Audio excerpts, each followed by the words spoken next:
आदिवासी party की तरफ से मेरा जोहार, सबको नमस्कार। आज की जो पब्लिक हियरिंग की जा रही है, ये टोरेंट पावर जो पहले हमारे यहाँ पे लाइट जो सरकारी गवर्नमेंट चलाते थे वो प्राइवेटीकरण के विषय में हो रही है, ऐसा मैं समझ रहा हूँ।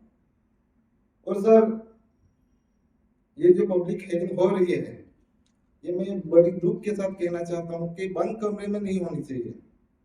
दादरा नगर हवेली का जो गरीब तबके का आदिवासी समाज है, वो आज भी पहाड़ों में रहता है, जंगलों में रहता है। तो इधर क्या हो रहा है और किसके लिए हो रहा है, ये उन लोगों को पता नहीं है। यहाँ पे सिर्फ आदिवासी समाज के और दादरा नगर हवेली के वही इंसान पहुंचे हैं जो थोड़ा बहुत सीखे हैं, पढ़े हैं और जानकारी रखते हैं। तो मेरे कमीशन के सामने फर्स्ट मेरी यही रिक्वेस्ट है कि हमारे दादरा नगर हवेली की 20 पंचायत है और 20 पंचायत में हमारे सरपंच वहां पे रहते हैं और वहां पे ग्राम सभा रखी जाती है।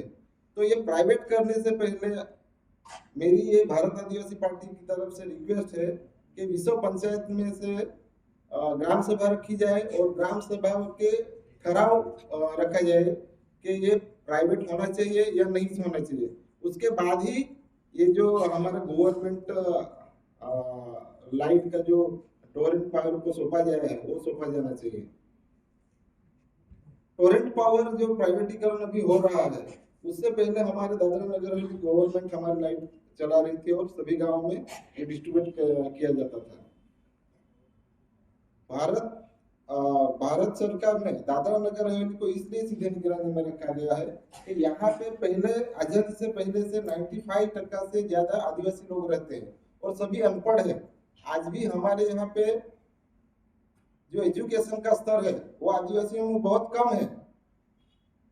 आज भी सर हमारे दादरा नगर हवेली में ऐसे गांव मिलेंगे जहां पे आज भी लाइट की सुविधा नहीं होगी। ये बहुत बड़ी दुख की बात है कि आजादी के 75 साल के होने के बावजूद ऐसे गांव छूटे हुए हैं। तो सर उसके लिए भारत सरकार ने और यहाँ के प्रशासन ने एक प्रोविजन रखा गया था कि यहाँ के जो गरीब आदिवासी है उनको फ्री में लाइट दिया जाए, यानी कि महीने का सिर्फ 5 रुपये भरना होता था।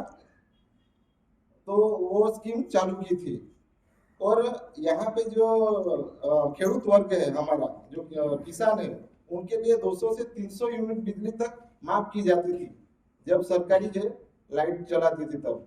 लेकिन अभी क्या हो रहा है, जब से टोरेंट पावर को जब सौंपा गया है तब से आदिवासियों को जो 5 रुपये में लाइट मिलती थी महीने की, वो बंद की गई है। और जो किसानों को 200 से 300 यूनिट बिजली फ्री मिलती थी, वो भी अभी टोरेंट पावर की वजह से बंद हुआ है। तो इस वजह से हमारे दादरा नगर हवेली के आदिवासी और गरीब किसानों को बहुत नुकसान हो रहा है, उनको ये समस्याएं जल्द रिपोर्ट है। तो मेरी कमीशन के सामने ये रिक्वेस्ट है, पहले तो ये जितनी भी स्कीमें थी वो फिर से चालू की जाए और हमारे आदिवासी समाज और यहाँ के किसान को उनका फायदा दिया जाए।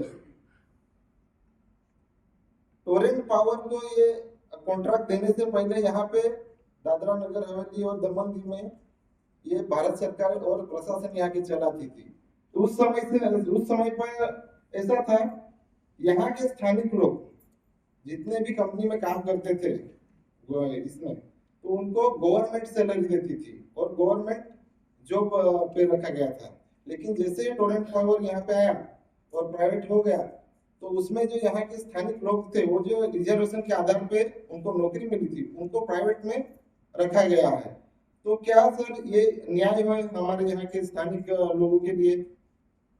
हमारे भारतीय संविधान और अनुसूची 5वीं के अनुसार यहाँ पे काफी सारे ऐसे प्रोविजंस है सर, उनके अंतर्गत हमारे यहाँ पे रिजर्वेशन जो पॉलिसी है भारत सरकार की, उसमें दादरा नगर हवेली में एसटी को 43% रिजर्वेशन है और एससी को 2% और ओबीसी को 5%। तो सर ये टोरेंट पावर आने से पहले जो रिजर्वेशन हमें मिलता था, अगर ये प्राइवेट होगा तो उसके बाद में यहाँ के स्थानिक लोगों को या यहाँ के स्थानिक बेरोजगारों को टोरेंट पावर वही रिजर्वेशन के आधार पर नौकरी में भर्ती करेंगे। आज तो नहीं हो रहा है। तो ये जो है संवैधानिक जो भी हमारे प्रोविजन है उनका टोरेंट पावर खुलेआम उल्लंघन कर रहा है। इसलिए हमारे भारत आदिवासी पार्टी और यहाँ के स्थानिक समाज की ओर से मेरा टोरेंट पावर को ये कॉन्ट्रैक्ट देना उचित नहीं समझता हूँ और हमारा विरोध है और ये नहीं होना चाहिए। यहाँ का जो पावर डिस्ट्रीब्यूशन पहले सरकार चलाता था वही रहना चाहिए और ऐसा होता है तो हम ये लड़ाई यहाँ से हाई कोर्ट या सुप्रीम कोर्ट तक लड़ने के लिए तैयार है और हमारे यहाँ से भारत आदिवासी पार्टी की ओर से इस हेडिंग में आपके सामने ये हमारा विरोध दर्शाता हूँ। धन्यवाद। जोहार।